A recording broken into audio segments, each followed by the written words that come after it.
থেকে? আগে আমরা আসছি বেনারস থেকে। কাশী? আগে যাওয়া হয়নি অনেক কাল। ও, আপনি বুঝি কাশীতেই? বড় দলাদলি, বড্ড ভিড়। আগে হ্যাঁ, তবু গোড়াতেই বলেছিলুম শহর তো গড়লে, কিন্তু এ শহর কি আর এমনটি থাকবে? এর উপর দিয়ে কত ঝড় বইবে, কত আসবে, কত যাবে।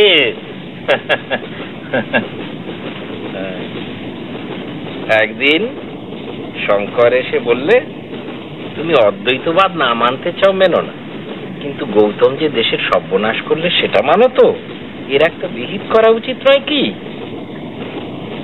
আমি বললুম, করো বিহিত, করো, তাতে যদি শান্তি পাও তো করো, কিন্তু এটা মনে রেখো, তোমার কাজ পণ্ড করারও লোক আসবে, দেশে ধর্ম নিয়ে ফুটবল খেলা হবে, সেটা জেনে রেখো।